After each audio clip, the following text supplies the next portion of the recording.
Oke, oke. Assalamualaikum malam berita. Di sini saya Christian. Di sini saya Christian. Di sini saya Christian Immanuel Tambunan. Saya akan menjelaskan ataupun menjabarkan mengenai masa Jepang sampai kemerdekaan Indonesia. Yaitu dimulai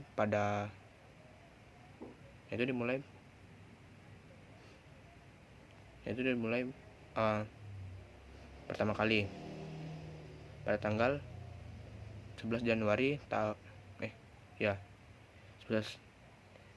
Januari tahun 1942, di mana Jepang masuk pertama kali ke Indonesia itu dan mendarat di Tarakan, Kalimantan Timur. Kemudian tak berselang lama kemudian Jepang itu langsung menyerang pihak Belanda, di mana pihak Belanda juga pada masa itu sedang menjajah Indonesia, dan bangsa Indonesia itu sempat berpikir bahwasanya Jepang itu datang ke Indonesia itu ingin membebaskan bangsa Indonesia dari kejamnya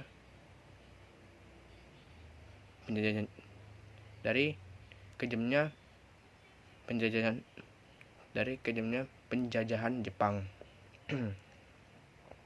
ya karena kalahnya kekuatan militer antara Jepang dan Belanda, sehingga Belanda pun harus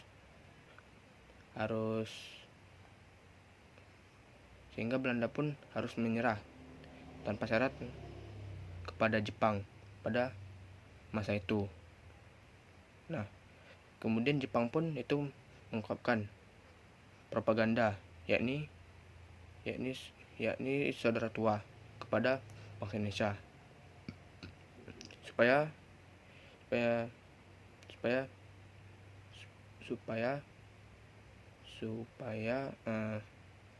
nantinya bangsa Indonesia ini itu memilih ataupun mendukung Jepang. Namun tak berselang lama kemudian itu Jepang pun mulai merencanakan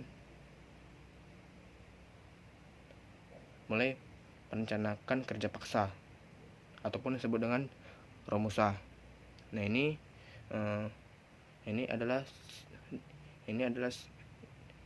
adalah sistem kerja yang mana sangat kejam, karena rakyat itu dipaksa kerja pagi, siang, sore, dan malam.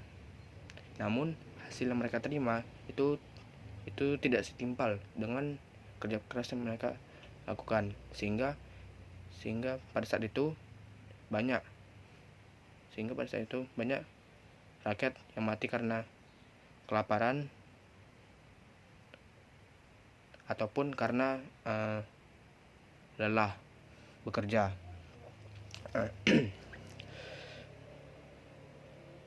Kemudian tak berselang lama kemudian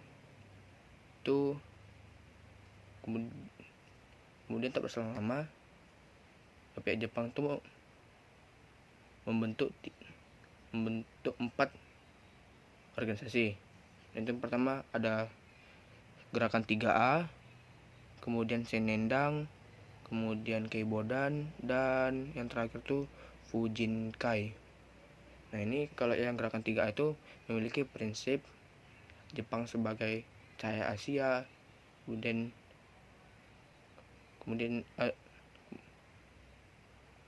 memiliki prinsip Jepang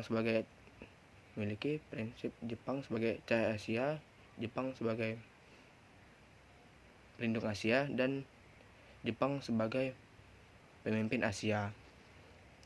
Kemudian kalau yang Senendang itu berumur sekitar 14 sampai ke 22 tahun lah, sekitar itu.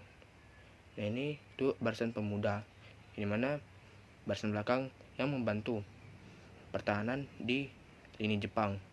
Kemudian yang ketiga itu ada namanya Keibodan. Keibodan ini barisan yang berumur sekitar 25 tahun sampai ke 35 tahun. Ini biasanya itu polisi ataupun pembantu polisi yang dibentuk oleh Jepang. Kemudian yang keempat itu ada yang namanya Fujinkai. Fujinkai ini adalah barisan perempuan, dimana itu berfungsi sebagai memberikan pengetahuan logistik ataupun masukan-masukan kepada pihak Jepang. Nah, setelah itu Jepang pun diserang oleh pihak sekutu, di mana itu terbukti atas terbomnya dua kota besar yang ada di Jepang, yaitu Hiroshima dan Nagasaki. Nah, Hiroshima itu dibom pada tanggal 6 Agustus tahun 1945, dan Nagasaki itu dibom pada tanggal 9 Agustus tahun 1945, sehingga pihak Jepang tuh harus menyerah tanpa syarat kepada sekutu pada tanggal 15 Agustus tahun 1945. Itu yang sebelum Jepang tuh menyerah, Jepang tuh membentuk organisasi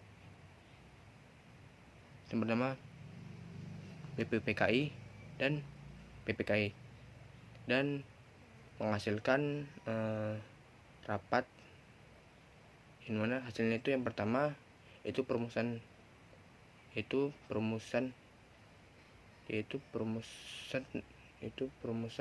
ada satu negara. Kemudian itu memilih dan mengesahkan Soekarno dan Hatta itu sebagai presiden dan wakil presiden. Kemudian yang ketiga itu mengesahkan undang-undang ya dan lain sebagainya. Kemudian Soekarno dan Hatta ini itu diculik ke Rengas Dengklok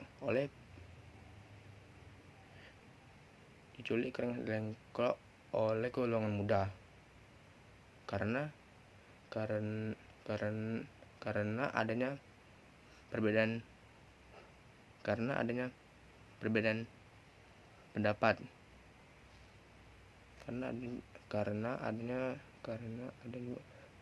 perbedaan pendapat antara golongan muda dan yang tua, sehingga golongan muda itu mendesak Soekarno dan Hatta itu untuk segera membacakan proklamasi dan menyusun proklamasi tanpa ada sedikit pun campur tangan oleh pihak Jepang, sehingga itu nantinya negara Indonesia itu bisa disebut sebagai negara yang dibentuk atau yang berdiri sendiri tanpa ada campur tangan negara lain. Kemudian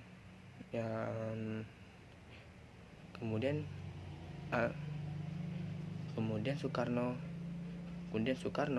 Hatta dan Ahmad Subarjo itu menyusun proklamasi di rumah Laksamana Muda Maeda itu pada tanggal 17 Agustus tahun 1945 di jam 2.00 dini hari. Itu yang mengetik itu adalah Sayuti Melik. Kemudian di pagi harinya pada tanggal 17 Agustus 1945 proklamasi itu dibacakan dengan lantang oleh Soekarno.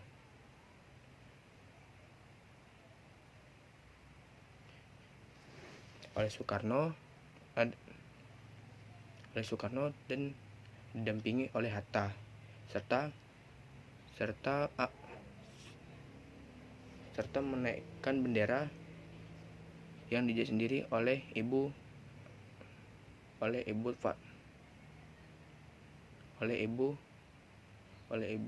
Fatmawati. Nah,